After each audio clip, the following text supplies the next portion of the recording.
Lwana benkosi enkulu ayithi epheni mama Nazareth.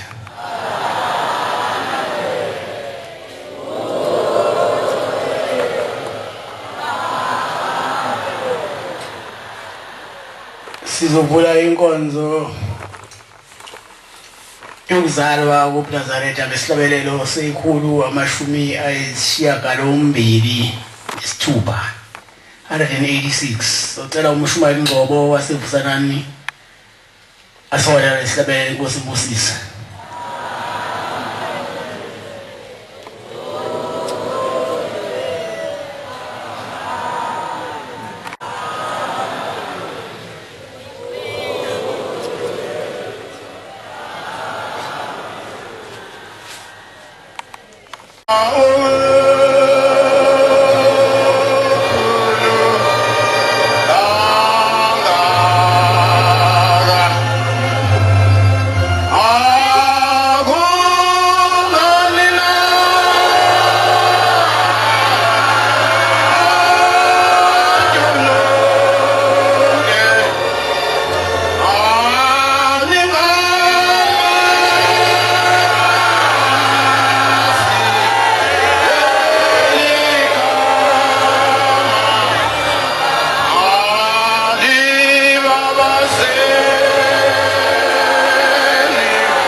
isandla lenkosi masiguqe sithandaze. Amen.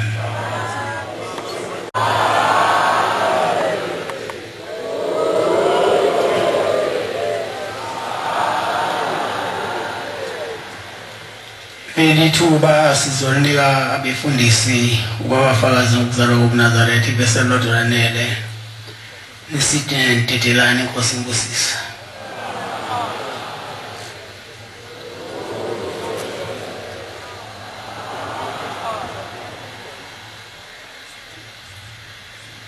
Ngiyaphinda ngiyanibingelela abantwana baNkulunkulu.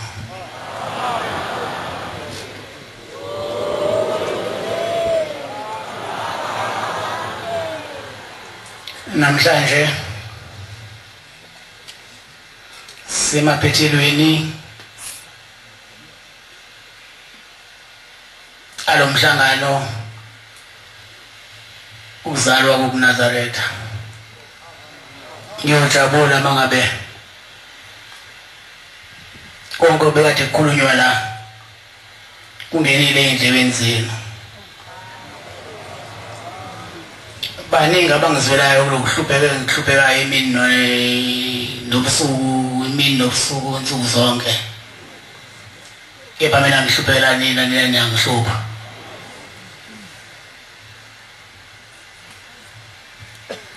Nafika nizokwenza okunye sinenze okunye. Ngoba ngiyabonga abakhokheli. Ninginika isibindi ukuthi ngiyime la ngibe indoda emele wonke umuntu okhona la.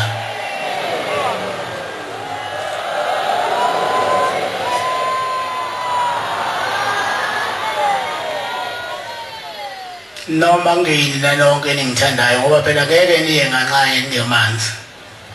Bakhona ababi. Angazi bayogezwa ngani. Mawona lento washembe ukuthi uyolungiswa kanjani wena. Lento yamahala. Phela masuyitholile uyithathe goduke nawe uyekini. Ungabe unembono. Ngoba ufika ngala uzoba nembono. Fikela ugula, fikela uhlupheka, fikela ulosizi. Laqaqeka usizi lakho usuhlaniphile. Uhlaniphela abantu, uhlaniphela ushembe na.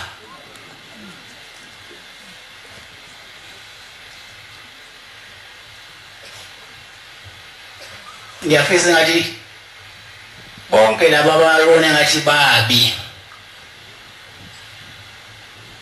bangathandaza bona, bayithandazela ukuthi bahlanjululwe babengconywana ngoba ngeke ukuthi leli bandla lelikhulu kangaka njalo lolahluwana phakathi njalo ngenxa yabantu abangena la ngaphakathi bengezile ngokuzokholwa bese befeza inhloso zabo zobumnyama. Ngiyanicela ke maNazaretha owafika la ekhaya ezokholwa akakholwe.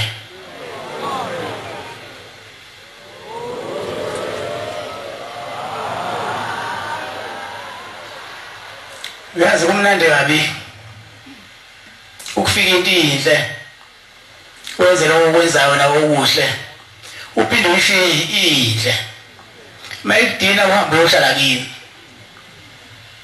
ungabe leqeqebana olonayo baningi abonakele lapha kwini kumbi kabi umuntu kade ezama sabatha yonke esabathini eyigcina yonke imithetho yakhona kodwa egcineni mayesefile lokuthi kuthiwa kuzobiwa la kumina kuthiwa uyabuya ku-5 ona lo ngieza la esontweni ubekade ezenzisa baningi lapha kwini abazenzisa kodwa ngithi angibonge bakhokheli umkhokheli nomkhokheli ukunike isibindi noma ngibuye ngibe ntekenteke nje kodwa hayi ninikile isibindi ukuthi ninami ngaso sonke isikhathi futhi niney'nseka ngoba niyangibona ningazi ukuthi ngazalwa.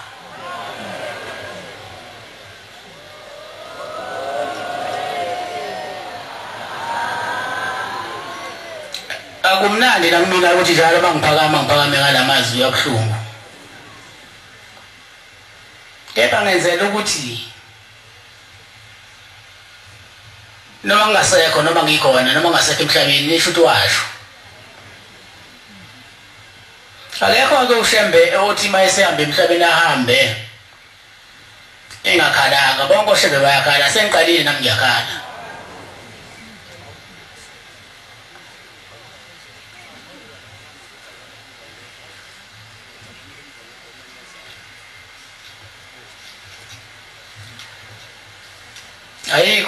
Alikho lunye usuku fanele ngikhale ngalo, fanele ngikhale ngalo lolu, ngoba yilolu suku olwaba isikalo salo Nazaretha.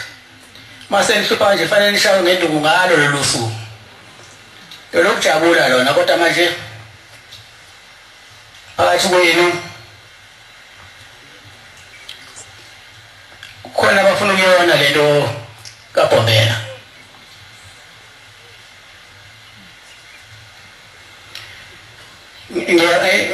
Okungijabulisa kuyinina nje bakhokheli ngimese isibindi. Ithemba lami liyavuseleleka.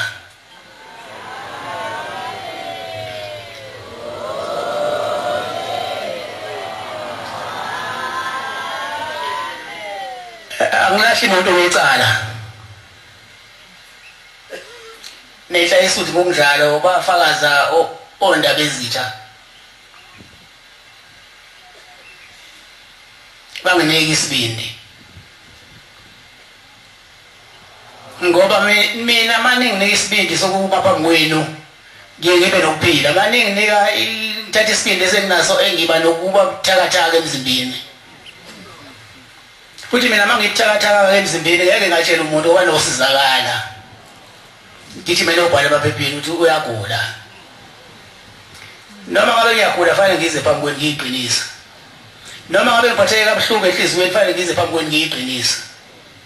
Ngoba ngimele ukuthokozisa nina, noma kuhlungu kumina kodwa nina fanele niduthuzele.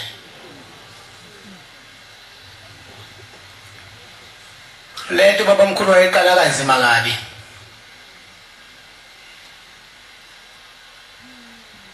Engenayo ongenelelayo, namhlanje sekhona imingenela engenayo. Ebona ukuthi kuhle lokhu kubi lokhu.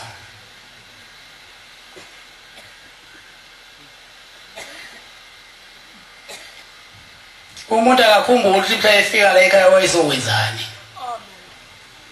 Mayesekwenzile wahluleka noma wakuthola, mayefisa ukugoduka goduka wayohlala ekhaya. Mawusithola isibusiso ngeke uphucwe sona. Kodwa uzohlala la wona uzuza ukulashwa.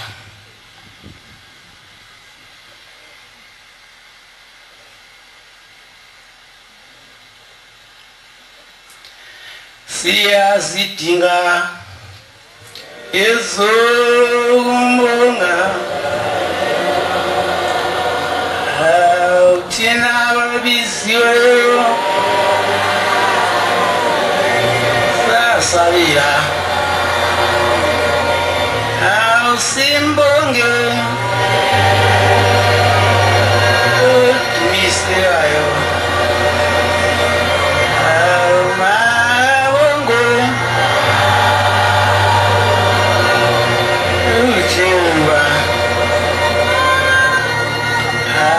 Siyazidinga ezokumbonga thina ababiziweyo sasabira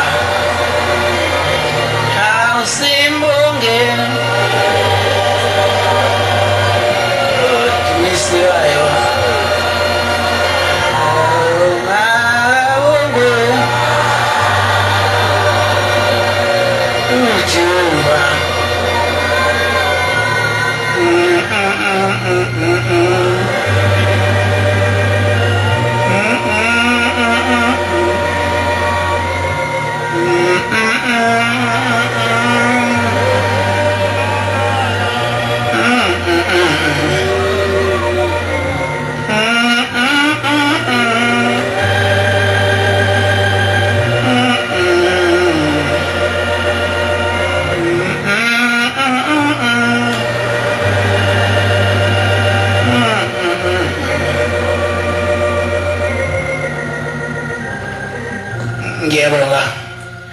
bantwana bakaNkulunkulu lento ubaba omkhulu wayeqala kude kabi lo msebenzi esesentabazwe wayeseqalile ehlupheka omkhulu washumayeza abantu waphenduka inqwaba yabantu basebemlaleli abaningi basebeshiya ke izinkolo zabo ngoba phela bese beyibona into ephelele ngoba lokho beyakona kokuyikhetana thema sefika omkhulu ebatshela ngaleliswi base beyoshiya phansi indawo besonta kuzona abalandeli ubaba omkhulu washumona kulama yamabandla izindlu sezi-empty abantu bonke baya kwaba omkhulu base bakhisa ukuthi bazokwenza njani abaphathiswa abaphethiswa amasonto base batshela izikhulu zabo zazimbhalile incwadi ubaba omkhulu uthi akeze ke ezobatshela ukuthi lento ayenzayo uyithathaphi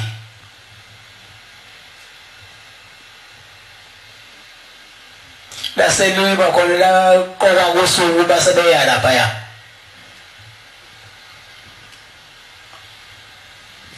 angazi noma isithole yakhona noma yini lento la elapha yakhiwe ngesitina esibomvu khona lapha entabazwe basefika ubaba omkhulu la elizelwe khona nezikhulu zebandla zikhona zababandla sezimbuza-ke bephansi kwesihlahla sikaGumtree uthi lento yenzayo uyithathaphi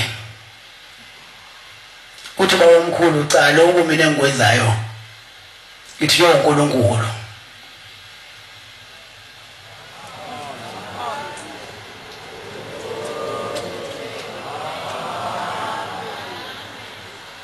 uthi lokho akwenzayo ukuthiwa uNkulunkulu bekhala ukuthi shembe usuthatha abantu bangabadlethu balandela wena mayithi endliza amasonto asekho lutho uthi shembe cha abantu mina angiyabashumayeza ngibathathe bayizela bona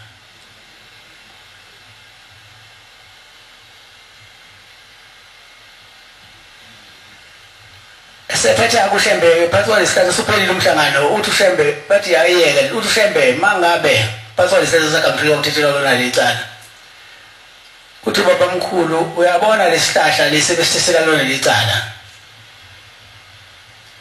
mangabe mina ngithunyiwe uNkulunkulu yohamba isikhathi lesihlahla siwe manje sihlahla siye sawa sabola yobe chaza ukuthi angithiwanga uNkulunkulu kepha lesihlahla make sawa saphenduka saba yitshe kuyobe chaza ukuthi mina ngithiwa uNkulunkulu ochaza futhi ukuthi umnazana usephinde kuphele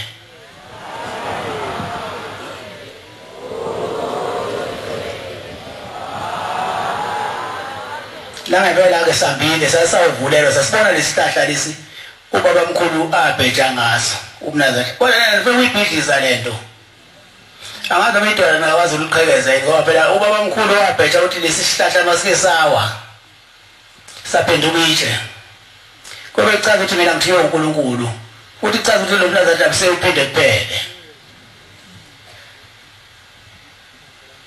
ebanina ke phathi wena khona beza wonke amasabatha bezoyithathela nje iziqalekiso kusho yena uGombela uthi ubuza ngapha ngakuthina kodwa isikhathi esiningi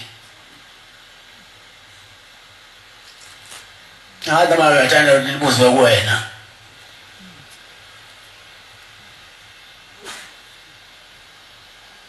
ngesinye isikhathi kuthiwa ubaba mkhulu wayesekuphakameni ecala amatshe nabefundisi ababekhona leso sikhathi kanti leso sikhathi ilesikhathi kuzoqhamuka omkhulu khulilanga nomkhunyanga izulu bephuma esikoleni mabefika lapha omkhulu ubaba mkhulu nalaba bakhona bacaka amatshe wasithi ubaba mkhulu nababona labafana abanoshitha nosizosebenza la funeka nisebenze khona niyokwazi ukuliphatha ibandla ngoba nina nabaholi bakusasa bathema behamba besayoshintsha wasehlebela laba abakhona la wathi uyabona labafana laba badala kakhulu kunami mina ngathi uyayibona njengoba ngila babuya sebeshintshile wasebakhombisa ukuthi wena uzoqala ngapha ekhomba ilanga uthi lo uzoqala ngapha acala manje ashone ngani igama lakhe loNkulunkulu ilanga lokukhanya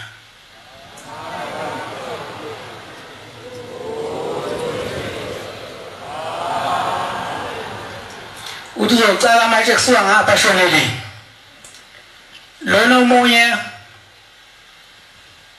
igama lakhe uthi ilanga lokukhanya liyokhanyisela abantu kusuka eMpumalanga uze kuyoshona eNtshonalanga la lisithela khona ilanga eNtshonalanga sinoma sekuqhamuka nayo inyanga yezulu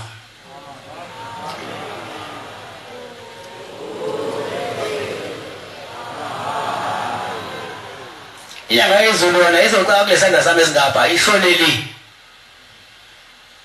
namanje bohlangana phakathi ngoba labantwana bami ngifuna bahloniswe umuntu kodwa namhlanje nibahlukanisile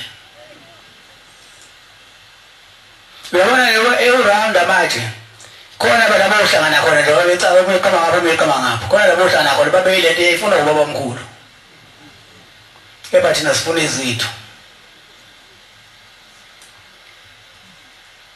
uthi mase kufika inyanga yezulu iyokhanyisa umhlaba wonke akusekuba khona ubumnyama emhlabeni kepha thina lokho sikushaya indiva sifuna ubumnyama emhlabeni thiwa inyanga yezulu yona iyokhanyisa umhlaba wonke kanye pha akusekuba khona ubumnyama emhlabeni kepha thina sifuna ubumnyama inkosi kusisindikizwile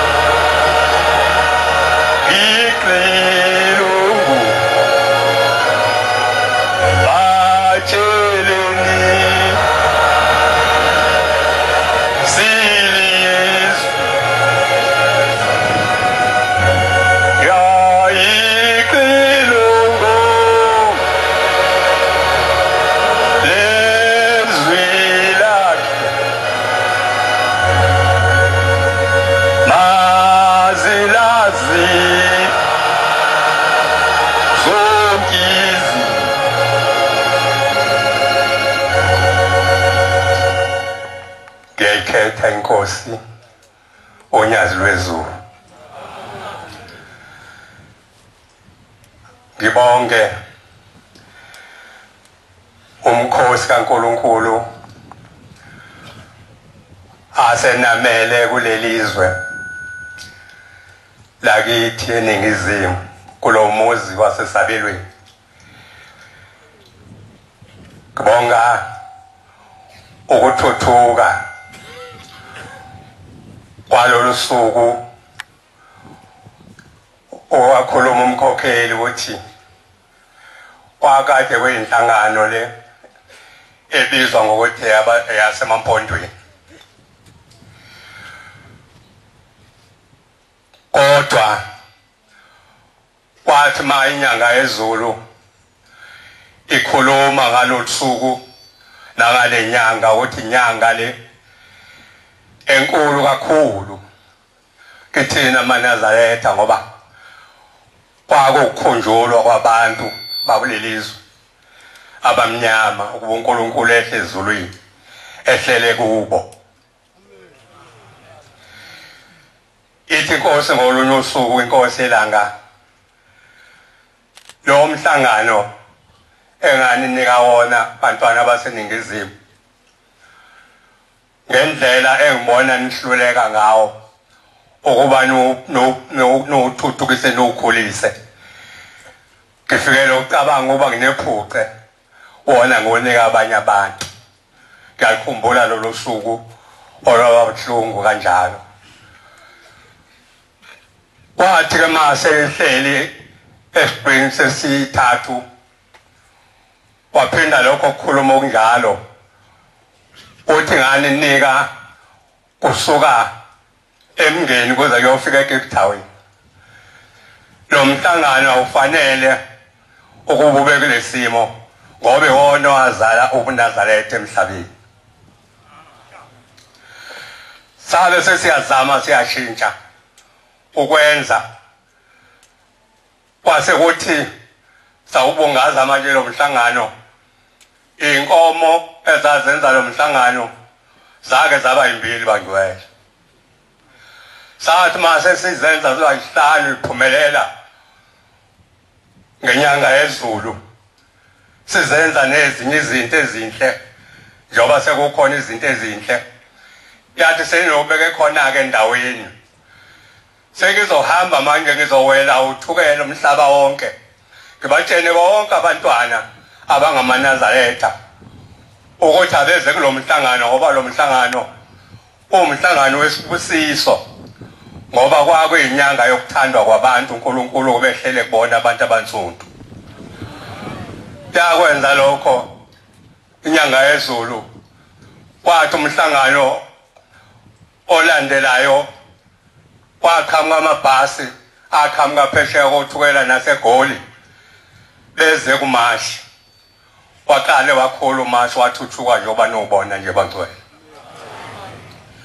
ngithi ngibonge bonke abakhuluma sebekhulumile bebebonga ukuthandwa kwethu ngalo mhlangano kodwa okubuhlungu okuzwakalayo bangcwele angingene kuleyo ndawo okungihluphayo noma okusihluphayo futhi abaningi abantu abayimisela abamthanda uNkulunkulu esinayo elilo gciwane nje lalabo bantu osengathi ukhona okubi abakulokothayo nabafuna makungenzeki ukuba inkosi yamakhosi iphathe umhlaba ngoba wonke umhlaba uphile nje ushembe bangcwele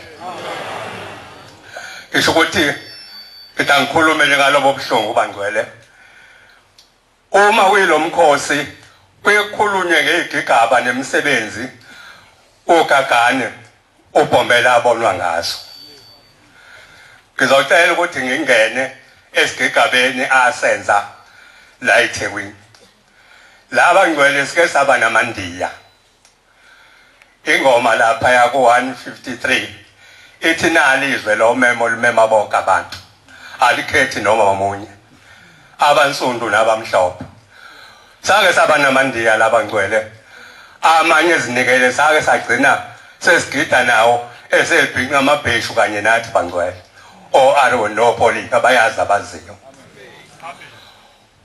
okwathi ngolunye usuku indaba engifuna ukukhuluma ngayo ukuze ngidedele abafowethu isigameko sobukhulu bukaNkulunkulu ezibonakalisa ukuthi ungowasezulwini eThekwini ukhona umshumayeli omdala owayeseThekwini uNgcobo Madilika wayesebenza kaHendlushas lapha eThekwini namandiya ke asuke khona makusetshenzwe efemini ufika eIndia ke elomngani wakhe lithi Ngcobo ngiphatheke kabuhlungu kakhulu kabi ngoba ngithe ngifike ekhaya ngafika unkosikazi wami ekhala ukuthi kade egxekwa uyisezala nonina zala ukuthi anamsebenzi walutho ngoba azali wenyumba manje lento ingiphathe kabuhlungu kakhulu ubuthonga behlanga angazi ukuthi ngase ngenze njani ngoba ngiyalapha inyanga zamandiya nezabantu kodwa umntwana atholakala sengineminyaka ithi le ndoda kaNgcobo Madilika ngani wami Harry ayikho mina into engase ngokusize ngayo kodwa ekhona ngase ngokusize ngokuthi abantu abebe njengawe namhlanje baphethe izingane ekuphakameni ngoShembe. Siyabuza ke into yalithi uShembe utholwaphi usethi yena usenanda. Uma ngihamba nonkosikazi wami ngiya khona ngingase ngivumeleke uthi yena kuvulwa bonke abantu abeza nezinsizwa. Leli ndiya lathi mase lokhuluma nonkosikazi walo lathi nginongcobo lapha engisebenza naye ukhuluma indaba engithandayo ukuthi siphumelele ukuthi siye nawe kuShembe. Uthi abantu maphethe izingane abebenganazo bayayithola kuShembe. Bahamba kwabaphelekezela uNgcobo baye bayofika emzini oyingcwele wasekuphakameni uNkulunkulu wabantu uShembe. Wathi ma efika amandiya ethi abamba iqueue wayesewaphe babona wayesededela inamba abantwana bami beze kimi. Base befika belibika lolusizi lwabo. Ithi inkosi yamakhosi yayibeke inkobe la. Leli ndiya agcina seliqanjiwe kuthiwa noyinkobe bayazi abaziyo. Ithi bantu bami wena ungowala eAfrika khomba umyeni wakhe. Uthi kodwa umkakho owangaphesheya kolwandle eNgilandi. Ngesikhathi eBhana uzala uzoshada la babe ngathandi abakini. Kodwa kusukela manje sengizohamba mina ngiyokhuluma nabo ukuthi abakunike umntwana. Ngizowela ulwandle ngiyokhuluma nabo ukuthi abakunike umntwana. Umntwana ozomthola ukuzibula uyoba umfana. Ungamqambe elinye igama uzoqanjwa umina ngoba ulwandle. Abukana mandiya ukuthi le nkulumo ayikhuluma uShembe ngoba injalo. Unkosikazi owaphesheya umyeni wakho wakulelizwe. Wayesethi ngomusa kaNkulunkulu lo mntwana uyolanywa abanye. Walanywa intombi ezimbili umnwano anwa. Abo uNkulunkulu. Ngisho ukuthi ngiseyibhobhodlwana lomfana ngahlala khona eMayville lapha. Laba chitha bonke ababe khona beqashile kulona la selithi ngifuna amaNazaretha. Kwakwenza uvuka nathi kwenza ulala nathi kulelo ndiya. Sasithi singazelele lutho sibona imonakho yenkosi sibona isingena ivakashela uNonkoba aboNkulunkulu. Ngithi ngiyakhuluma ngoba ukhulunywa ngaleli qhawe elabonwa ngemsebenzi esabonwa namanje. NgoShembe phambi kwethu unyazi lwezulu. Bangcwele ngishiye ukuthi inkosi suke ithe amabili nje kwenza ukuthi abathole bonke abantu kuba bakhulume ngeqhawe lasezulwini. Inkosi busizeni ukuzwile.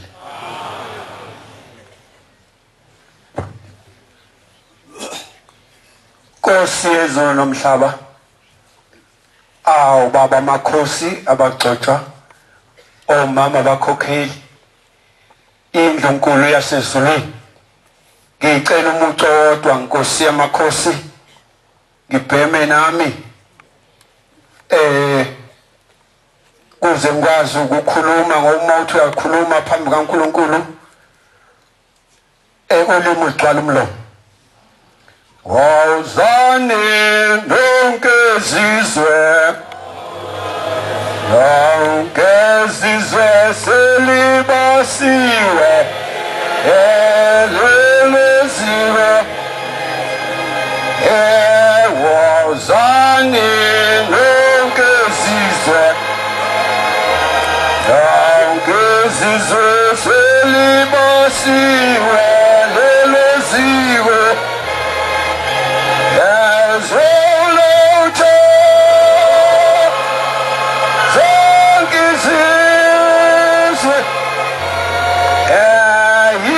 Son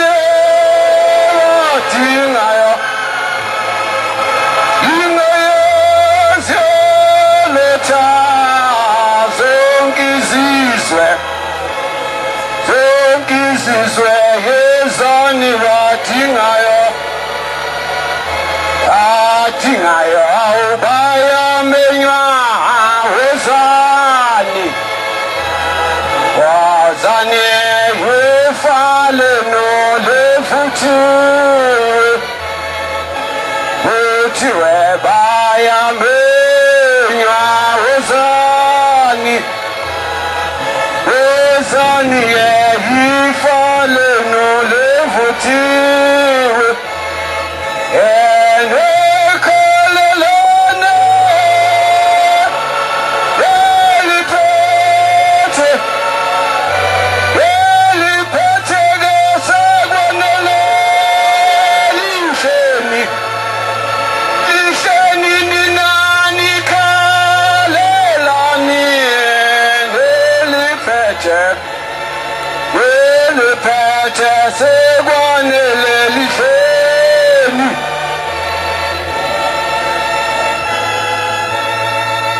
Kusupombela isitimela samampoto ugagana lokwathi yamleqa Madina nenkunzi ehlabeni sinematshelo isomelo thina njengentetho modlo kakhulu phali kusinkinga eyafika emhlabeni hawu isono siyahlupha maNazaretha entweni enhle kangaka mhla inkosi yamakhosi nyazi lezulu noma ngane zono kodwa ngikubona ukuthi uThixo gama lenkosi kalibongwe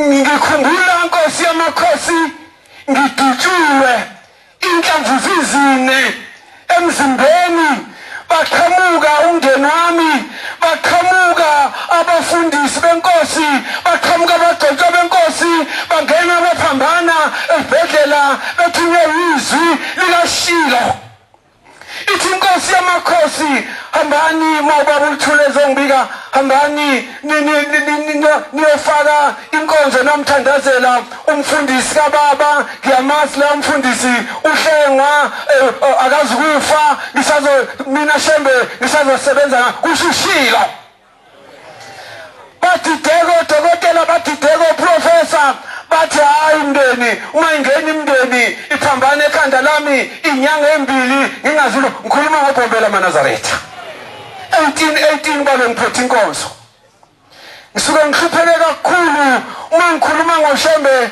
ngoba ngisichaka angazi ngayisantoni uthi umfundisi yathi yathi inkosi akazikufa lo mfundisi ngisazosebenza ngayo inyanga ezulu yasho njalo uthi lo makhosazana lwathi ikhehla lami ngisazosebenza ngalo uShembe kawaqamba nganga kazi Nazaretha namanga nifuze bani ngoba uShembe uyizwi elingathethi manga kulomashi emntwana mathabizolo ngiyacela ukubuyiphe eminye iminyaka ke ngihambe ngibabaze ngoba uthewe naShembe wasezulwini wathi madoda babazani awuhlomtha senze enye into bafowethu uthi asibabaze ukuthi siyibonile indaba enkulu eNingizimu neAfrika ayibonge inkosi ngizawuxoxa indaba emfishane bafowethu esibhedlela oprofessor uma ngiqaqiwe ngiqaqwe kusukela esinyeni kwaze ofika la ovalweni bakhipha inhlamvu ezi3 igebengu zabonta ngifi zangishana ngala isandleni sokudla yangena inhlamvu yaqabula amathumbu ngoba ngihamba kanjena nje angitayeli kodwa ngiyinto kaShembe ngumsebenzi wezandla kaShembe uthe usazosebenza ngami ngiyacela Nkosi ngibheke kuwena ngabheki kwabanye abantu ngoba lapho engiphuma khona sengihambile ngalibona ibhanoyi elimnyama elandiza phezu kwekhanda lami la uhlala entabeni ephakeme kuney'ntaba zonke lathi malehla ngizofikisana lentabeni lathi Ngcubishi ibhanoyi waqhamuka uBhombela wathi Ngcubishi phansi walandela uLangaphuma Sikothe ngathi ngibuka uLangaphuma Sikothe walandela inyanga yezulu ngathi ngibuka inyanga yezulu walandela uthi ngolamakhosazana bama bathula bathi du umuntu nomuntu akagijima ibanga alibekelwe uShembe kagijima phezu phambi komunye uShembe ulandela omunye uShembe babukana iphundu bonke kathula ngamangala ukuthi kanti ngekho ibanga lapha na uManazarethe bengangingazi ukuthi umuntu emunye umzimba mbili, khona umzimba wasenyameni, khona umzimba wasemoyeni. Awukule mashi ngiyacela Mtunga ukhumbule abakabiyela umvundlane wokhaba, ukhumbule ubhebhe ngemthenga umqokuzi inkobe zolukhuni, insizwa yaseKhabomame eyazala uma wami, eyabona uShembe, eyahlupheka entabeni zaseNkandla, isuka eNkandla ngeenyawo ilala ivuka idlugume ize emzini ongcwele wasephakameni igama lenkosi libongwe. Bantwana kaNkulunkulu, uthi-ke emva kwethingo lamakhosazana bama bathula bathi du, bathi mawe uNkulunkulu lo simlandelayo akekho umuntu angalendelwa abantu abangaka, uNkulunkulu impela lo. Hayi isono siyahlupha ngoba sihlala lapho ngafanele khona, ayifanele la unyathele khona uShembe kube nesono ngoba sihamba noNkulunkulu emhlabeni. Ngiyasikhalela isikhathi sami ngisenkonzweni ngize ngimbize ngesingisi ngithi let us walk in the light, walk in the light. Athi uJesu kaze sasibona naphi na? Zangishaya imoto bangikwaza bangenza konke ngikhuluma ilimi zonke kodwa ngafika lapha indlondlomsa yathi ya usufikile mfundisi wami, yathi ade ngangufuna, yathi bonke lokho kwehlelayo ufunwa yimi ngoba ikhehle lihle mkhulu lithi ubani ozelendlalela icansi la. Lapha simele imndeni Manazarethe esingakuzelanga asikhohlwe khona, asibuke insika yomlilo esilande emazweni akithi. Ngiyacela Nkosi yamakhosi, uma uNazarethe uzalwa namhlanje na, ngicela ukuzalwa kabusha, ungenze ngigijima ibanga engilibekelweyo, ngingabi nomngani ngoba lapha engisuka khona ngilanda khona Mtunga omhle ngathi ngisalibuka ugagane insizwa ende ethe qhwi ewushila umhlaba kwavele yaqayeka isenta yesisu emjiveni omnyama onengubo yamahlombe emhlophe njengoba nibona aManazarethe amahle emhlabelelweni, yaqayeka phakathi kwaphuma unyazi lwezulu lwathi ngqikishi phansi. Hawu ngampela uvele ezulwini nangu umthokozisi. Amagquma nemimangezwe lakithi embumbulu ayababaza kuba bazimfula, kuba bazimhosha, kuba bazintaba zithi sinoNkulunkulu. Umadakwana uTaxman wathi uyashiwa ufikile uNkulunkulu ezweni lakithi. Manazarethe amahle, ngiyacela Nhlanhla omhle lilothi igama lami, ukhumbule nonkosikazi wami ubuyele emva, ukhumbule nabafowethu abacile entwaleni. Uma ngithi ngayibuka ngiyikhuluma lento to hayi wena Mike wena usoba uShembe, ngeke thina siyimele lento sihlale singaphuzile silibele indaba yekaShembe wakho. Cela uNkulunkulu azabavule amehlo akhumbule uSilondo impukane kayihlala ithi yahlala ifekishone phakathi oyisikhonza semaRomeni lapha khona manguqe lapha imbone unyazi wezulu ukuthi uNkulunkulu uguqaguqa phambi kwami kulotshwe njalo. Ungazibheki Mtunga engiza nazo zindala zazalwa kanye nami, kodwa ngoba ngibonile ukuthi uNkulunkulu ngisenganini kwethuna, ngicela nakwelizayo ngibone Inkosi yamankosi, Inkosi kusesizwe. Amen. Ngiyakhetha unyazi lwezulu.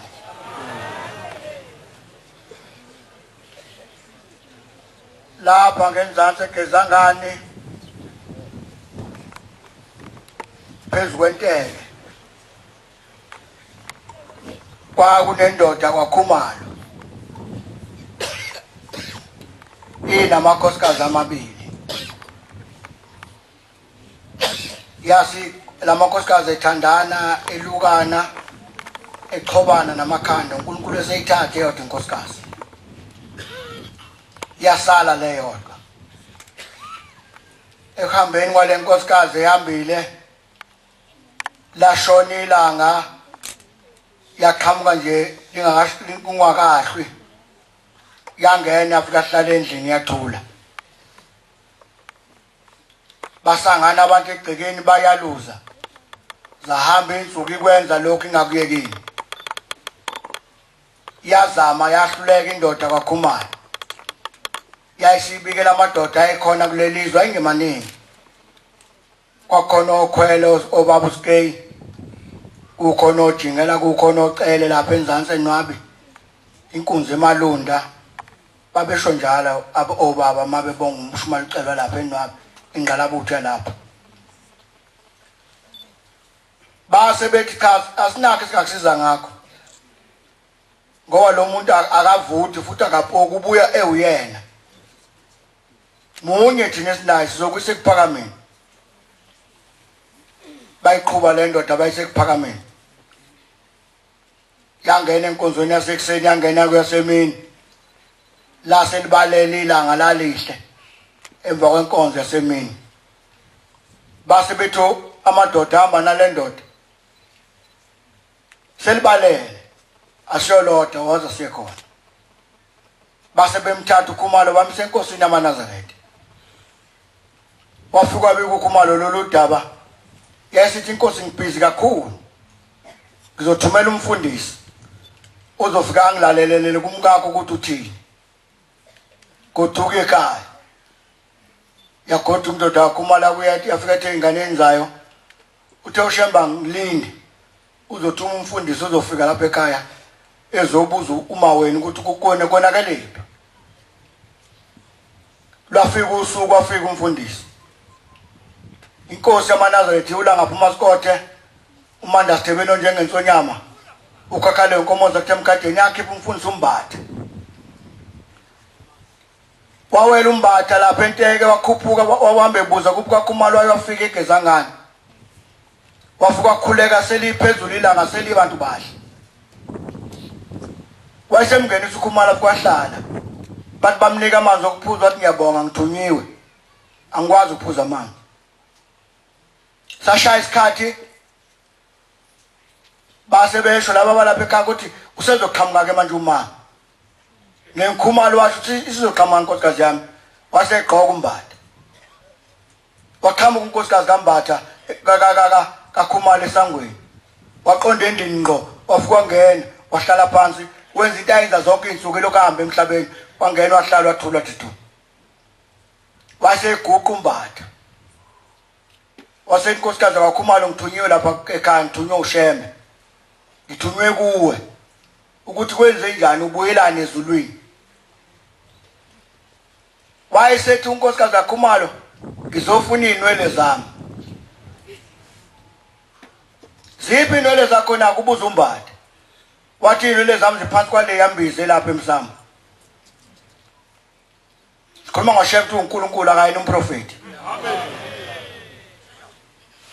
inwele zami zilapha emsamo phansi kwale yambiza umnakwethu wathi ngiluka ikhanda wayithatha wasifaka lapha ngibuyisiwe ezulwini kuthiwa ngizolanda zona wayesethi umbatha Khumalo wathi Khumalo mfundisi wathi sukuma uthi umkakhe inwele zilapha awuvule sibone wasukuma uKhumalo waphakamisa imbiza wayivula zaphuma inwele zenkosikazi yakhe wayesethi umbatha ulande zona mnike akhona amakolo endlini wathatha inwele umbatha uKhumalo wazinikeza inkosikazi yakhe yaphuma inkosikazi yakhe yabonga yathi anongibongela kuShembe yaphuma yahamba ayiphindanga yabuya kuze kwena namhlanje oyinkosi noyinceku bayafana ethuneni bembathiswa ingubo ani bethu lentu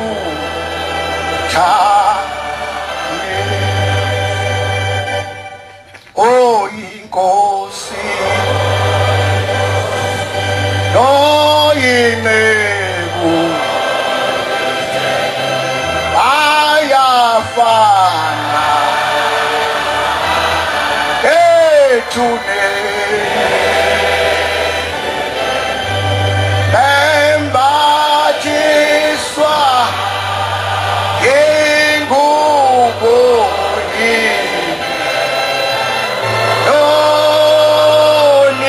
nonibethu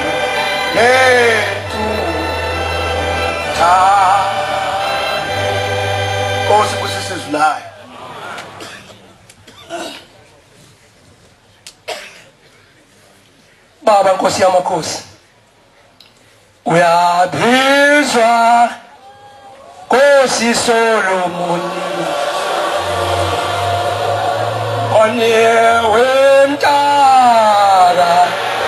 wemtaka King Zulu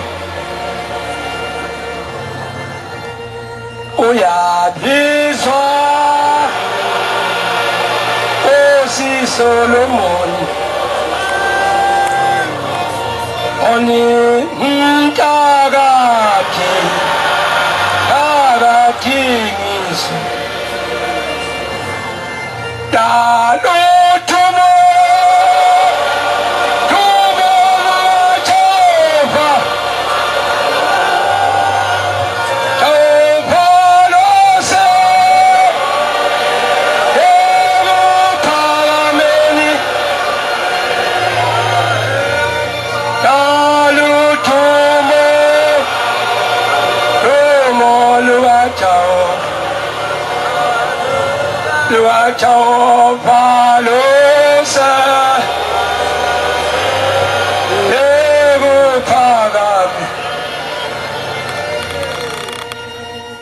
Baba ngiyabonga Nkosi yamakhosi nyaZulu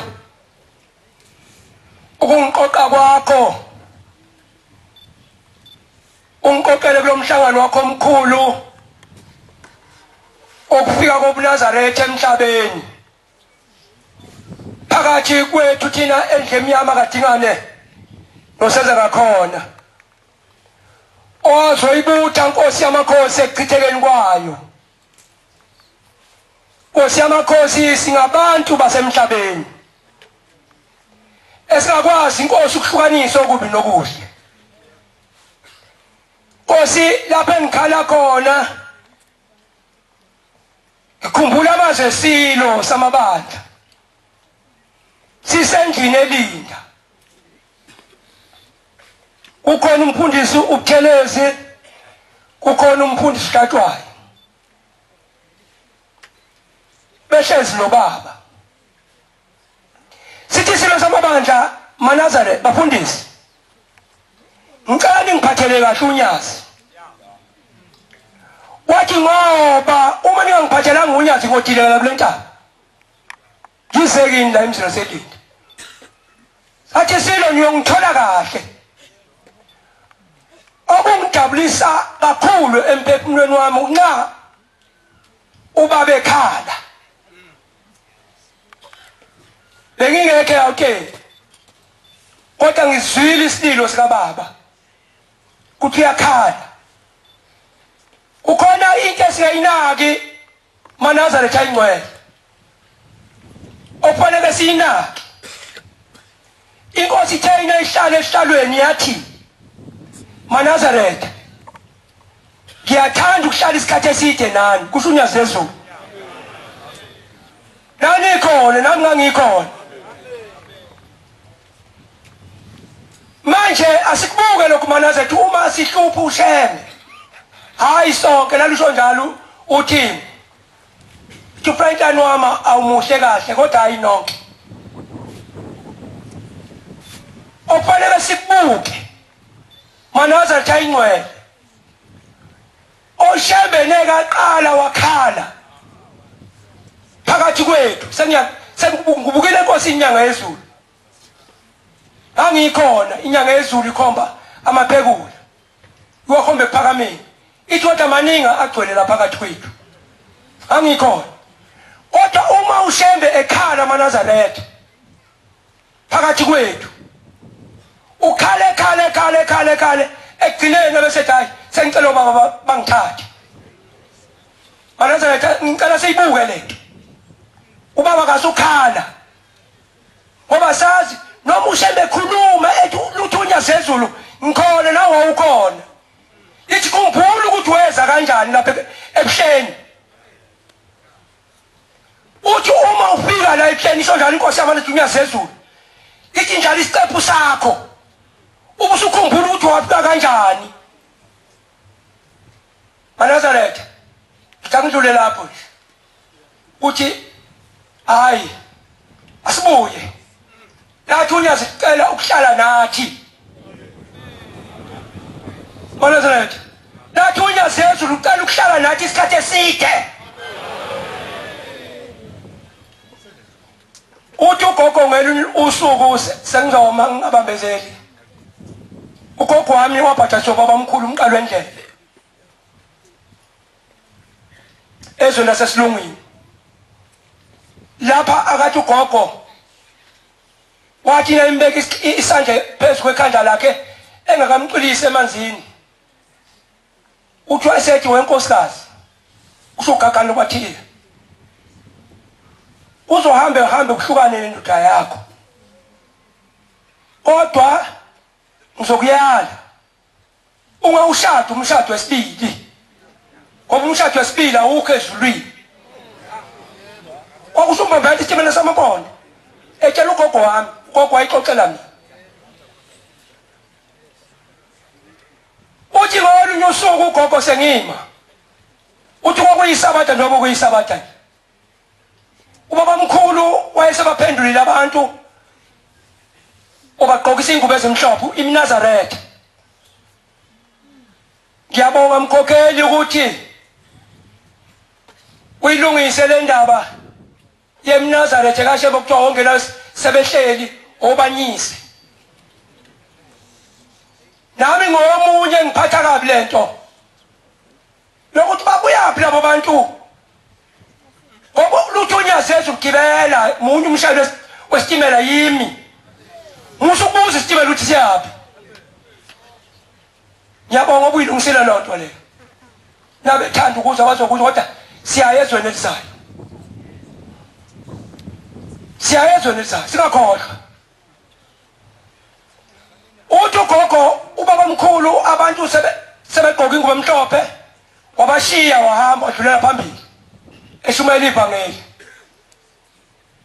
naye buye ubaba mkhulu ngolunye usuku uthi ugogo wayekhona ngalolu suku uyafika abantu aMnazaretha asefaka iphika ezincombo uthi basendlini abantu baba mkhulu uhlezi ngale ndlini akakezi la bahleli khona lapho uzosaphathelwa khona kodwa abantu wabashiye befaka iMnazaretha uyabaphica sebefaka iphika eziyelo phezu kweMnazaretha uthi abantu bangena amakhaza angazi ukuthi ayivelaphi emhlabeni bekhakhazela endlini abantu bekhala bekhazwa amakhaza kodwa amakhaza aziyi ukuthi aqhamuka kuphi uthi ugogo kwaze kwaphuma owaye esebenzi lapho kubaba mkhulu wangale endlini kubaba mkhulu engakangeni la kubaba mkhulu abantu bakhala endlini uthi kwakuyile nje kodwa akekho balekayo baphathe endlini babanjwa amakhaza bafaka iphika eyelo phezu kweMnazaretha ezincombo uthi wayesethi ubaba mkhulu wasethi lo esegijima eyobikela inkosi yaMnazaretha ubaba mkhulu ngale ndlini esabizwa ngenceku uNkulunkulu hawu nceku yenkosi kusho njalo ugogo napa abantu bayafa ngale ndlini amakhaza lamakhaza abulala abantu ngale ndlini siwazi ukuthi aqhamuka uthi ubaba mkhulu wasethi hawu awuyongibuzela bona ukuthi lezi iphika sebeyifakile lezi ezincombo uNkulunkulu unowathi abaphakele lezi iphika ezincombo phezu kweMnazaretha awuyongitshelela bona ukuthi ngicela bekhumule zonke lezi iphika abayifakile ezincombo beyithathe bayishisa ngaphandle komuzi kwakuyisabatha kodwa uthi ugogo inkinga yenza ngapathi naye isibuyela isithunywa baba mkhulu ngale ndlini lapho amaNazaretha abanjwe khona amakhaza apho abantu angasekho amakhaza mayibonge inkosi uNkulunkulu lesimlanja lo maNazaretha kodwa ngicelayo nami ngicela ngoba ushembe ufikile kimi ozongitshela wathi wemfana kaMthetho wathi tshela abantu emhlabeni ukuthi umuntu kuyenzeka ukuthi ngomlomo wakhe akhuluma okunye kanti inhliziyo ikhuluma okunye njengoba bekhuluma bakhokhela ekseni bethi bathi abantu unyazo lethu wathi omunye bathi unyazo lethu abantu bakwethu munye umphathi weswebhu unyazi bonkosi olandelwa insizwa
madoda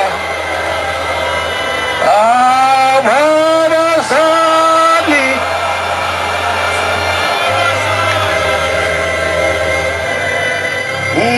ofile abakhuluma ngaye ayehamba profeti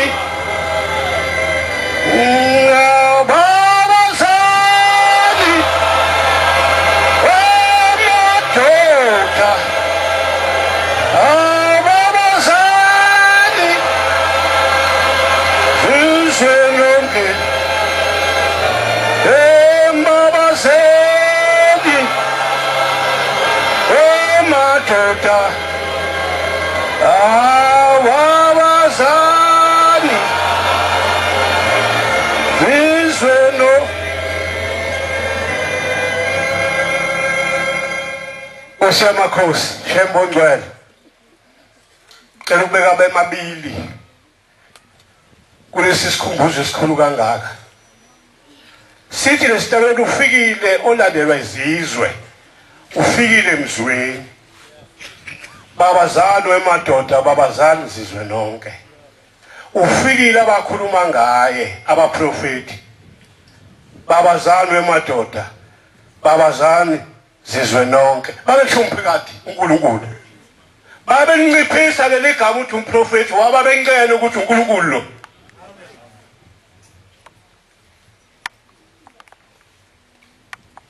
uma ucabanga kahle ngeke ngicabanga yena njengomntwana babenciphisa ngoba babe ushembe uNkulunkulu amen futhi kanti ufuna kushomo ubunyazi lolo amen uningene into epointing uma uthofikile la usho uqala kwakhulunywa abantu ngoba ubhombela number 1 bhombela number 5 unyazi amen ethi nyanga ezulu inkosi yamakhosi nikazi waleli bandla ophambi kwethu unyazi isemizini yasemzimkhulu eNazaretha kulwamuzo ongalwa maphekula ngizangifikele khona mina ngoba ngiyafika ngifike enyangeni yezulu mina nayi phambi kwami kodwa ngayibona uthi ubaba mkhulu ilanga inyanga yezulu uthingo unyazi angikhulume le ndaba inyanga yezulu yehlala phakathi kwanyaka yaphezulu ngiyawukhumbula lo nyaka inkosi yamakhosi umnikazi waleli bandla ungalezindlu esiganikelanga lesamaphekula bathi bazelwe zaphela ePietermaritzburg yahloma iduku lapho amaduku lawa ewahluba lapha inkosi yaphatha umkhokheli uMachiya ngalolo langa ngangikhona ngifuna ukukhuluma indaba lesiphithiphithi ukuthi yodwa madoda koze kufike onjalo ushembe bambone ufunani emhlabeni onjani ushembe omlindele uhluphelana ngilizwile uthi kodwa ngiqalela uma sekusuka izipho ngesonto ngangikhona njengoba kuzokwenzeka nje kusasa siyakubhombela number 1 number 5 umqalo wendlela unyazi amen odala izulu nomhlaba akekho omunye unyazi liphelele amen inyanga yezulu imukela izipho ozokubona kusasa ngayibuka yazi sithi isigqoko mawukhumbula kahle ayizisithi isigqoko isibhekise emuva afika ukuthi inkosi yamakhosi ubaba mkhulu ilanga leli indanga hey ubani baba mkhulu lekhala ubani ilanga lekhala mina wonke lo ntonduthi baba mkhulu ilanga hey lethanda izinto zami amen akhona amakhono endlini lethanda izinto zami mina baba mkhulu amen umini ilanga kuyekeni lokho etshani khombulo ixwathini uNkulunkulu ungale emhlabeni ilanga ngaphansi angekho wathi ngalonyaka emhlabeni ihuku lasezwini ukhakhala lesikomo zasemkhathini ngoba mina ngibona inyanga yezulu angikhali ngoba namhlanje ngimbona ubhombela ezokhuluma ngayo sengihlala phansi ngoba khetha ngithi awukusola amen ithi nina wathini yathini inkosi yasebuhleni noma inkosi yasephakameni mabo uNkulunkulu unyaka nathi lethi izophathi ziyeke niyoziletha kimi sengila ngaphezulu ishiphansi ngale mzini wamaphekula niyosiletha mhlazane sengila phezulu ekhomba le ndaba seNazaretha umzi wonyasi lwezulu mabo uNkulunkulu kalona nginkosi wathi bangilethi yathi mayifike eNazaretha yasekigijima ithithe hawu yayibona inyanga yazo nayi phambi kwethu yaqonda lapha aphenyi utshani yatheni thini yathwasana ngimkhombisi unyawo lwabandlulu ethe yakhuba isithathu yafaka ethi unyawo lwami lolu mina ngadabisa nomhlaba mabo uNkulunkulu funwane esontweni ufikile abakhuluma ngaye engakafiki hawu lafika unyazi luphelele lubaba omkhulu kodwa yini ngelinye ilanga amadoda akithi amabili njengoba ngithi mina ngifike enyangeni yezulu angikhalazi kuba isikhathi engifike ngaso ukhona amadoda amabili akamkani nangubaba uMfundisi wami esilandela wona kulamakholwa kulokukholwa njalo siyizalo yawo kulabo baba lamakhesha akithi ngemilanga isephakameni lapha la kusekusebenzweni yasho njalo uNkulunkulu wathi kuhamba kuhambe thinto etiyayila yasho naphi abantu abakhumbuli konke lokho leli khesha lakithi liyabike likubikayo uphombele unyazi lwezulu uthi uhamba nobani ndoda yaba nonkosikazi wami uphi ukhona amumlandi lamlanda leli khesha lakithi lambuka lathi unkosikazi wakho lo baba wathi akusiyeni unkosikazi wakho lo ubani ongasho njalo ngaphandle konyazi uphombele ngoba wena unawo amehlo asezulwini namehlo asemhlabeni futhi akekho umuntu ongaba ushembe akekho ngaba ushembe umuntu ofana nami ngoba nowasesibongweni ngeke ngaba ushembe ngaphandle konyazi akuyena unkosikazi wakho lo uyalimala le ndoda nawe ongekulimali ushadile uphelele akusiyeni unkosikazi wakho lo lacabanga leli khetho uthi kodwa ngivelelwa yini wathi ngiyakubona ndoda thina abashemba siphikiswa la emhlabeni nasezulwini uyabona kusikukhombisa ukuthi akuyena unkosikazi wakho lo njengoba kuzovala umhlangano kaJulayi yothi wehla emazweni akini weshe ebhasini nje lithi uyobusha umzi wakho ngaphesheya uyoshiya nkonthi thina abashembe sobani uNkulunkulu unyazi maNazaretha ngempela kwabanjalo kwashekwa indaba yobuNazaretha yashekwa ngesikhathi washekwa wathi hawu uphile uNkulunkulu wakhe uphuma phi nangomzusha kanti bekhonza uNkulunkulu onjani basheka abantu bahlala into abangayazi benosizi besaboshwe besazoboshwa uhlupha kanje usuboshiwe ubopha amakhesha kini nezalukwazi uthi ubaba mkhulu ngwele emuva unyazi lwezulu ngaleso sikhathi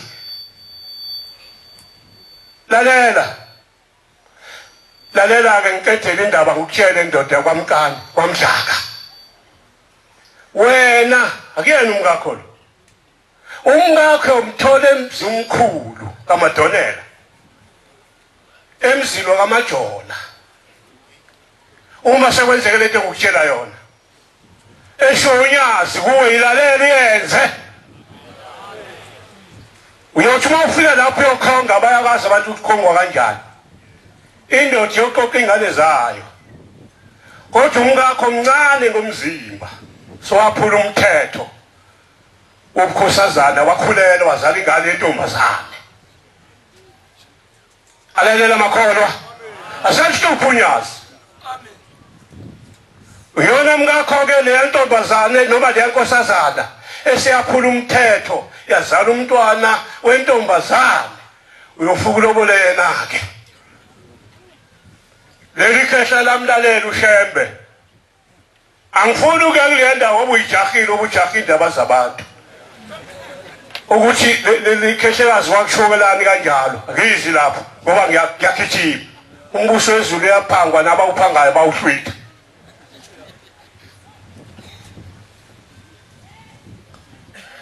unkosikazi wakho-ke lowo lo malo noma leso salukwazi ngoba ngingane wafikwazela amadodakazi amabili igama layo yokuqala endalo Snow bathala labantu osisi kimi kodwa ngezobufakazi ukuthi uShembe uNkulunkulu esibili bathala labantu kimi uThembani ngicabanga ukuthi ukhona mhlambi la umkhokheli waza lamantombazana amabili kuphela njengoba kusho uBhombela unyazi lwezulu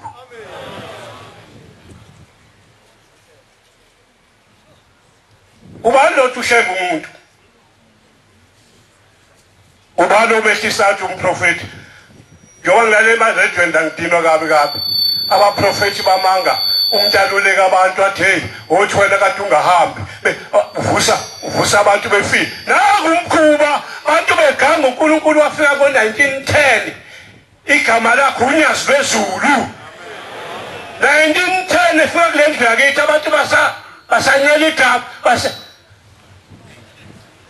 wafika uShembe la kulelizwe kudlalwa ngendlu yakithi abantu abamnyama indlu kadinga belo senza khona wazoyibuta wafika abantu begubhuka isimusi wafika nangothi sakunika abanye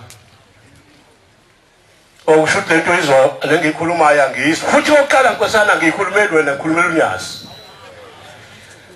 kuqala lapho ungahloniphi ake ngisho nje ngokucela phambi koNyazi akusona umthetho waleli bandla athi umfundisi ephiwa befundisi ekhuluma indaba kaShembe uthi nika abanye angikhulume njengoba ngila njani namahlona ngisaba usuqala kona ukona ibandla likaShembe nika abanye ubani wena ngoba lo msebenzi usunika umdali wezulu nomhlaba unyazi lwezulu anika isipho abafundisi nami ngithatha uphiso wami aboNkulunkulu lo sethi anginika abanye ngidine ngani ngicasula ngani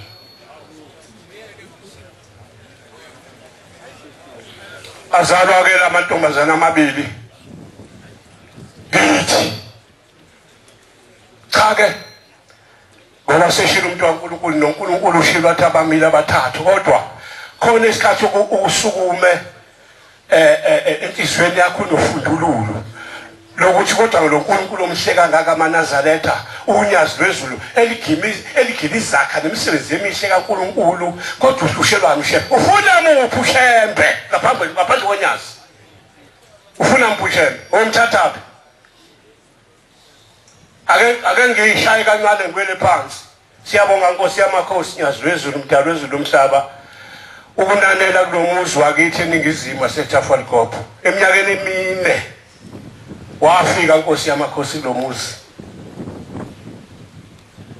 wafika Nkosi yamakhosi ngiyalibuka lola suku la kusasa abashubali bakithi eningizimu abantu bonke nje bomhlaba wonke balikitaza unyazi lethi izinto ezinhle balikitaza unyazi ikhumbula amazwi ayisho inkosi uThingo ethi mawenzela uShembe into ethi uyasijika isigwebo abesezogweba momenzela into enje umhloniphi umesaba siyosaba muphi uShembe ngaphandle konyazi omuphi uShembe uyofika emhlabeni asatshwe ngaphandle konyazi ngoba noThingo lishilo nelisilathi hey ngiyadabukela inkosi ezayo unyazi lwezulu kuyoba kuba omkhulu nelanga nenyanga yezulu niyofisa ukungimba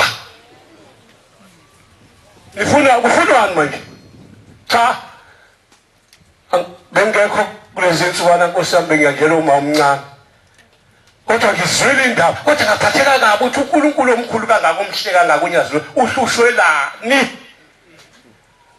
wenza izinto ezinhle asula zonke izono sesiziqalile bese ngemnike nithuba uNkulunkulu maNazaretha abo uNkulunkulu asho kushoyo ngesikhathi asishoyo amamelo abantu bonke angaphikiswa uphikiselwana awu Nkosi yamakhosi ngiyaxolisa uma khona la ngishayise khona kodwa ngezwe ukuthi inkosi yamakhosi amakhehla kithi akubona inzalo yabo nami ngiyakubona mina ngiswele lutho nje uNkulunkulu unyazi lwezulu uphelele uvele Zulu akalalela izwi lakhe futhi enza into ngesikhathi sakhe. Siyekwe lesitapu kushawa. Oh, sengikhuziwe kaThoko Nkosi yamakhosi ngiyaxolisa ngiyaZulu Inkosi busise nikuzwile. Oh, angilibazisi wena sitha sami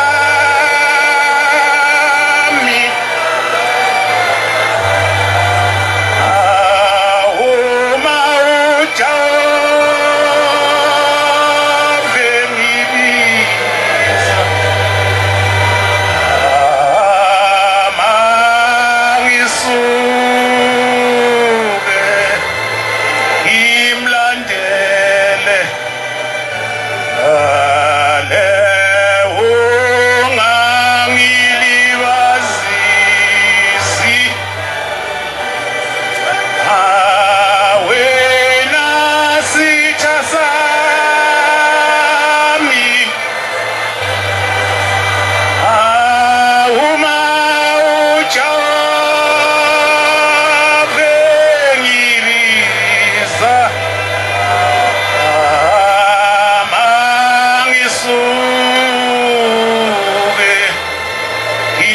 imlandele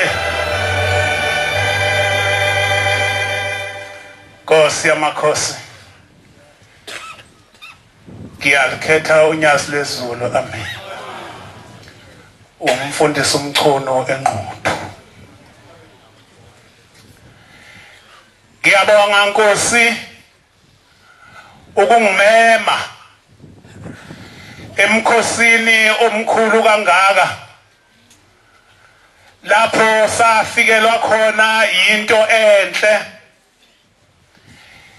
abanye abazange bayibone kodwa abazali bethu bayibona sase siyazalwa kuyo ngiyakhumbula nje ngalobu buNazarethe ezweni lakithi umuzi wakithi wona kuphela owawungabethele abanye abantu bebethela inyaka nonyaka kuphuma inkomo bethi babethelela izulu babethelela zonke izinto ngoba kwafika wena Shembo ingcwele wafike wathi nansi indlela obaba bangena endleleni yasezulwini wafika uBhombela nasezweni lakithi uBhombela sizwa kuthiwa wafikela emzini wakwaNtombela wathi efikele emzini wakwaNtombela wafika amadoda engekho ngaleso sikhathi kwakuyisikhathi sezimpi wafike wabuza wathi apha amadoda kulelizwe kwathiwa amadoda wekho asempini wathi hambani niwatshela ukuthi awabuye impi siyaphela manje ababuye bezekhaya kwakufika uNkulunkulu alandwa amadoda abuya azohlala la afika abona umuntu nje wavalelisa wahamba wawelela ngaphesheya komzinyathi ngithi mangithi ngiyabheka lapha okukhonjwa khona ukuthi wahamba la okufanekiselwa khona ukuthi ngabe wahamba la ukuthi wahamba kanjani ngoba usemahlathini akukho ngisho indlela wawelela ngaphesheya emzini wakwaShabalala wathi mayefika emzini wakwaShabalala wafika wabhabhathisa indoda yakhona wathi mayesehamba wasethi kodwa amaNazaretha wakazi ukuba khona kulelizwe ayobuya bekhona laba lodwa leli khehla lakwaShabalala laba lodwa njengokusho kaNkulunkulu waze walikhumbula uNkulunkulu walithatha lahamba lithe mangabe selihambile kule minyakana nje embalwa edlule ithe amaNazaretha asezelwe lawasho ukhuluma ngawo uBhombela wathi ayobuya bekhona sekunethempela manje silandela ke uNkulunkulu onjalo bangcena nami ngithi angibonge nje ngoba ngisho ukuphila kwami noma ukuba khona kwami kungoba kwafika uBhombela uma kuleminyaka eyisithupha edlule ubhombele unyazi seluzoya laluzoba no one day emele lase liyahamba liya emele luthe lungakayemele wasefika amadoda kwaNtombela afika kwenye insizwa yakhona isiNazaretha la bazoyikhumbuza bathi lapha kwafika uNkulunkulu akemukelwanga ngalutho ngoba wena sikuthumile ukuthi uzosikhonzela sicela ukuthi usemukelele ngafike ngabanikeza umfundisi uNtombela nabefika lapha emele ngabanikeza umfundisi uNtombela na babeqhuba inkomo beyowemukela uBhombela owafika eminyakeni emidala kakhulu nami ke ngithi ngiyabonga Nkosi yezulu nomhlaba ngoba ungimemile ukuba ngibe khona la wokukhulumekayo bangcwele wokukhulumekayo nawe lapho ukhona ufunde silabelela 138 awusifunde nje lapho ukhona ukuthi mangabe lamazwi ekuthinta lamazwi akhulunywayo lamazwi nje akhulunywayo mangabe fika enhlizweni yakho ukuthi uwe lo odunga amanzi uwe lo odunga ichibi Nkosi busisene kuzweni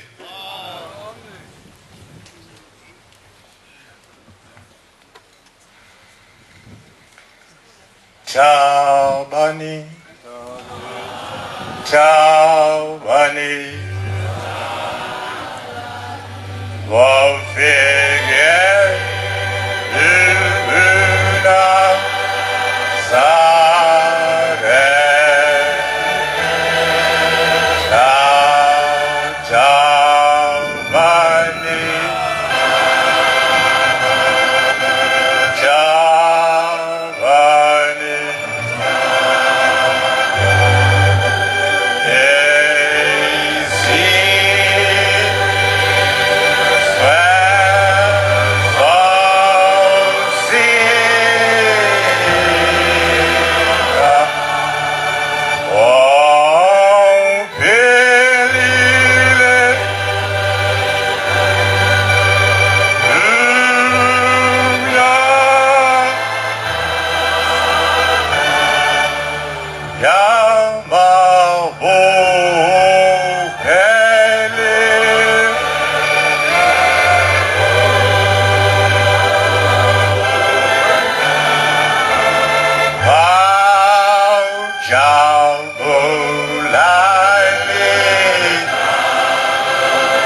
ngiyayikhetha inkosi esihlalweni unyazi lezulu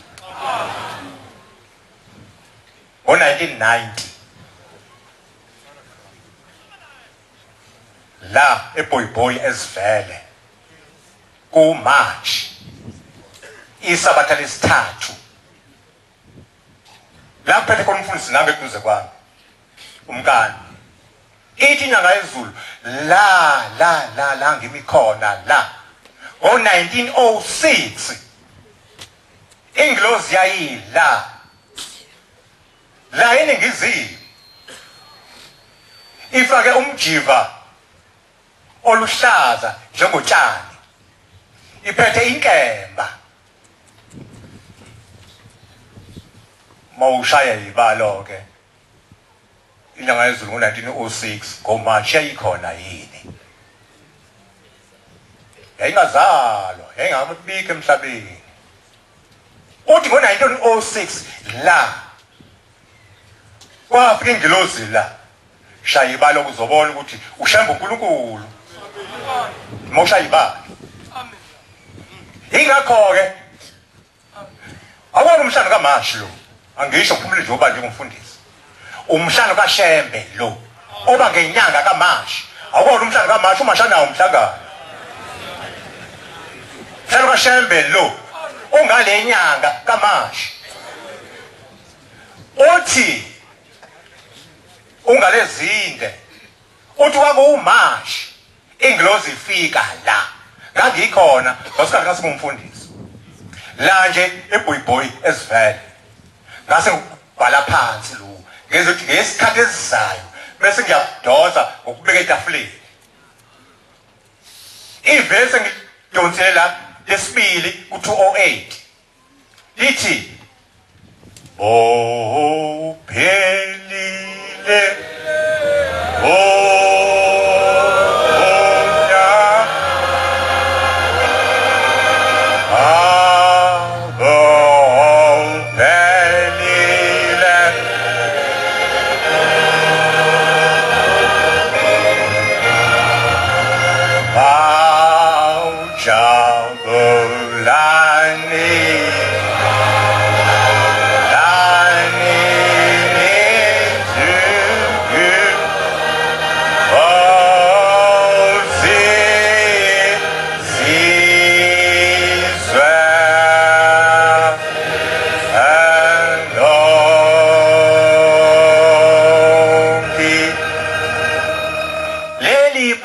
isikulo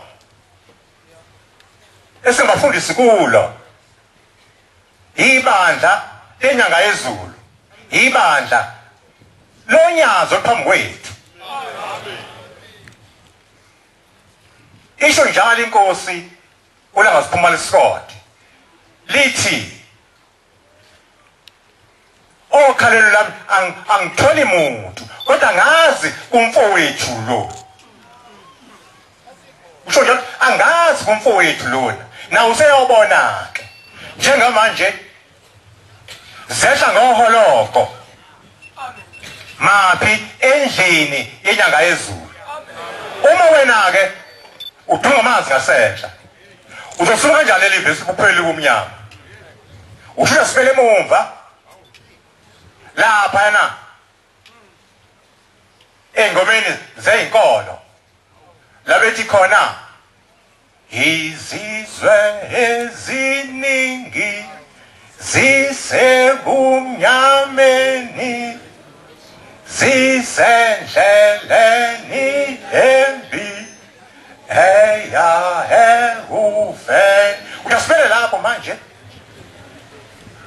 ngeke sibuyele lapho uyabona njengamanje ibandla esikhulu eliholwa unyazi lezulu inguqunguqu umhlaba uyaphenduka obheka ekhumbuze imfundo ephakeme uthi ngeke waficini ama students angaphansi konyazi lezulu eKZN yonke neGoli lonke leMpumalanga yonke njengamanje sibheke ezansi sosike phansi e-University of Western Cape sesongena phakathi e-UCT leli bandla libheke phambili wena ake ngisho lokhu kodwa kubuhlungu uma kuleli bandla kwezinto embi kunethuna likhona aligcwali manje into embi ushamba ukukhomba kulona bese kuvala bese kuphula nje bese kubheka phambili kuthiwa mbongela uJehova ngoba ilungile usakuhlezi phakathi kosusenikuzwile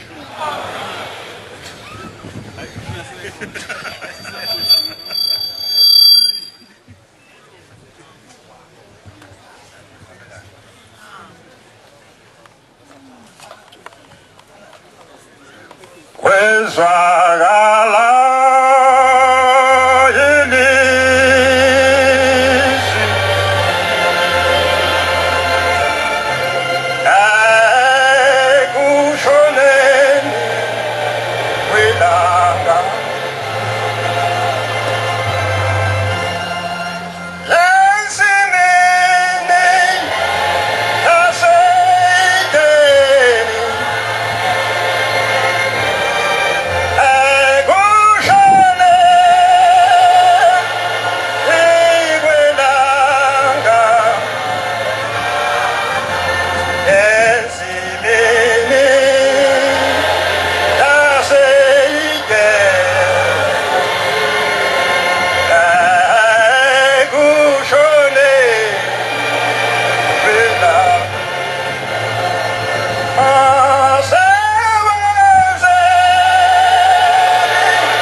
Ayibongwe Nkosi. Manazaretha amahle Nkosini ngiyabonga kakhulu. Mase ngibona nje lokudididi kuza kwethu sengibona ukuthi hayi ithuba selingejile ngoba sengibiye ngalithola ngithi makabonga ophezulu. Bathandeka enkosini ngiyabonga kakhulu ngalolu suku lolo uma ngiguqile kule ndawo suke ngikhumbula indoda engizalayo umveli indoda eyinesibindi ikuthanda lokukhona ngithi namhlanje uma ngadlulwa lelo thuba lokuba ngaphefumuli noma kanye ngeke ngakuthola ukulala ebusuku ngathi baba kanti umthothombo umfundisi ngithi hambe esontweni yokwenzani. Bathandeka enkosini inhliziyo yami ebuhlungu uma ngizwa uThixo phambi kwethu ethi asimthandi ethi abanye bamthandi inhliziyo yami ebuhlungu uma ngizwa ukukhuluma kunje. Bathanda enkosini namhlanje sikhuluma ngokuzalwa kwalabo mNazaretha namhlanje nokuqhubeka njalo kuya phambili njengoba esho uzawethu ethi asho njalo inyanga yezulu akusaye emuva kuya phambili. Ngizobuyela endaweni yakithi bese ngihlala phansi kwelakithi kwaXolokolo kumkali wendlela efika nethuluzi lonke phelele uthi mesuka phezulu ethembezinhle ezaphansi lemthalume ekhaya bomame uwelela phesheya othandweni ufike amadoda ayizingunguluzi lapha emzini kaCele ehlezi esihlibhini ufike ehlala khona phumula ayambuka lamadoda akaCela azi ukuthi ubani lona owabukayo uyahlala isikhathi eside usethi kule madoda akaCele madoda ngicela ukubuza ukuthi uma phakathi kwenu yini lesilwane lesinuka kakhulu silephungelindi ikaka uthuma kungena ikaka emzini wendoda kwenziwa njani. Le ingunguluzi zambuka uShembe zangazi ukuthi izophendula yini. Yasuka indlondlo umsa yanqamula yashona phansi efafa lapha ngizalwa khona. Abazange benze lutho abantu bakwaCele kodwa namhlanje lapho la ehlezi khona esihlibhini kukhona ithempeli afika ubaba walisungula la ndawo namhlanje yena inethempeli khona kodwa kulomuzi lapha lamadoda ehlezi esihlibhini akukho lutho khona akukho ngisho kumfana ukuthi kaqhamuka kuyadlula. Bese kuthi inhliziyo yami kungoba abazange bamxoshise ngalutho omdala wensuku ngike ngithi-ke lokho kuyingapha kuwona amadoda kaCele kepha kulowa muzwa kaCele amukho umuntu omfana othi uyakhula abindoda. Bangwele ngiyabonga ngithi inkosi mayibusise izwe nilizwile.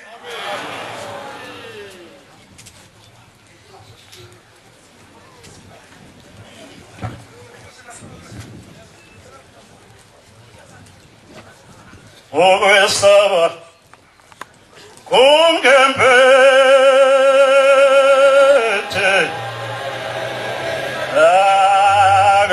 akephangawe angengesabi athelani umoya wamandla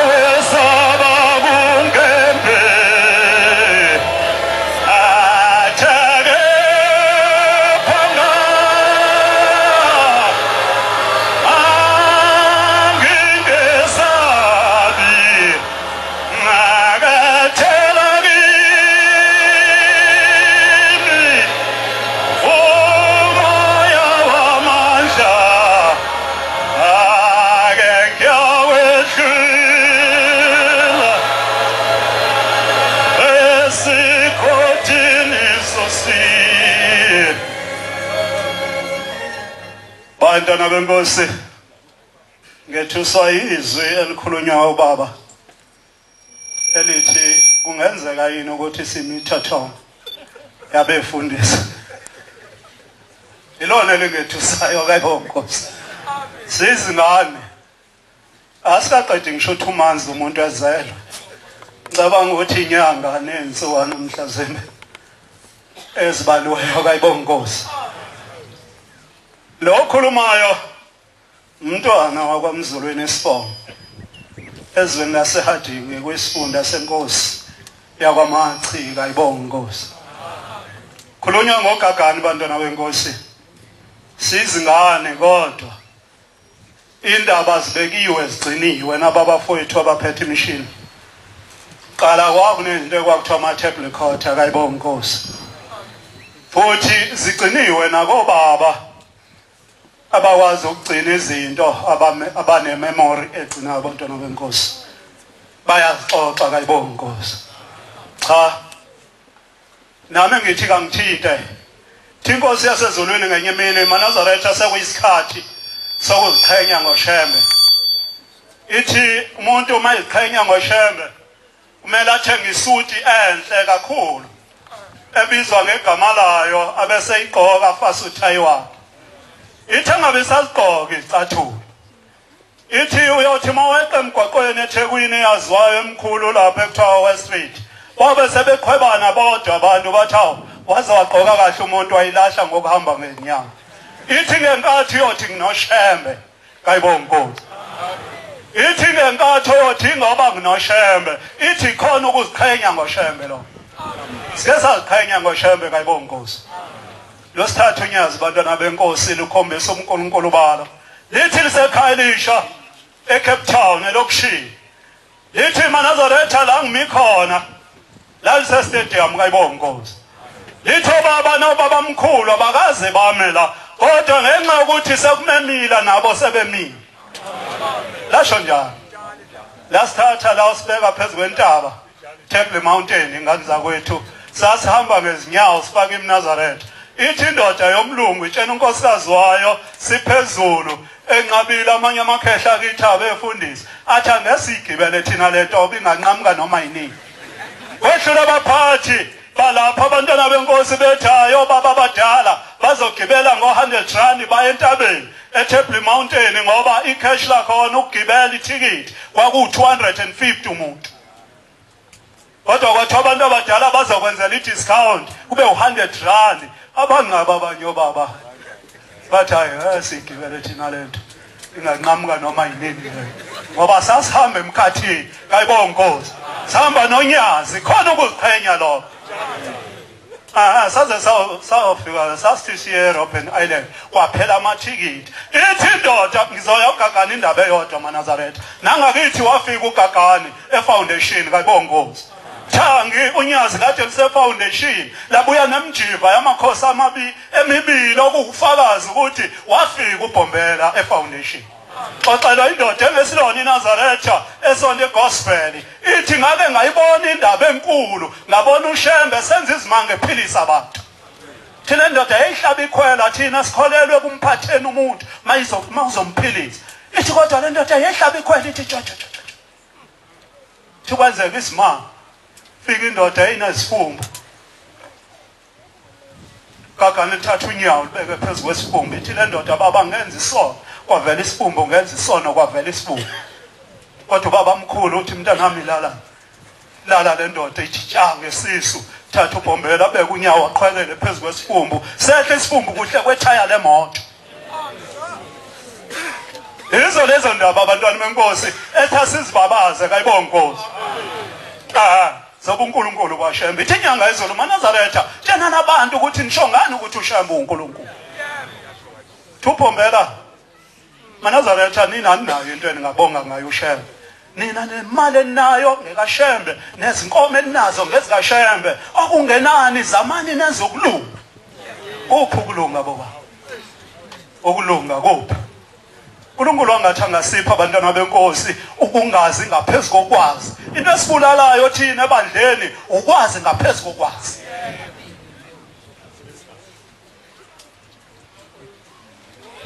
Sibulawa ukwazi ngaphezulu kokwazi.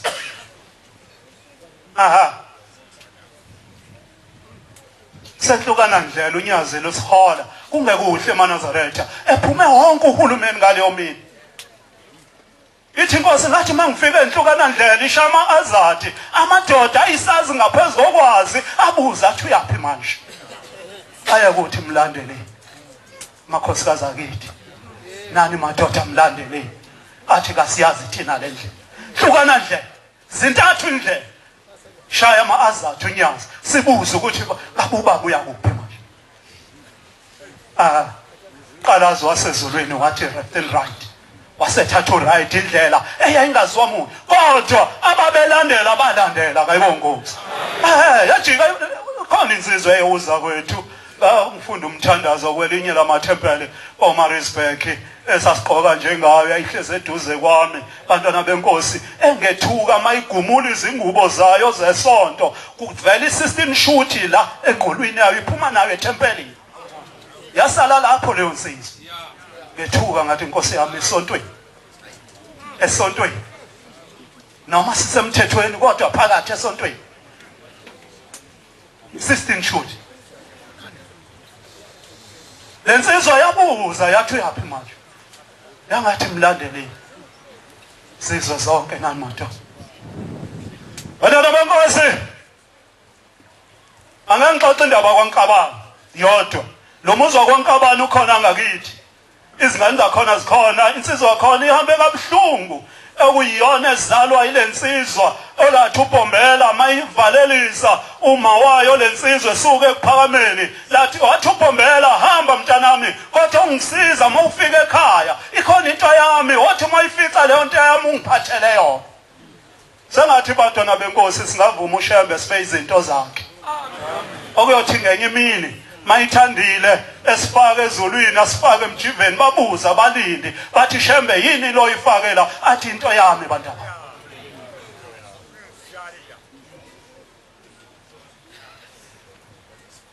waseyalezela ubabamkhulu wathi hamba mntanami kodwa uthi mawufike ekhaya ungisize kunento yami uyoyifica uzongiphathele yona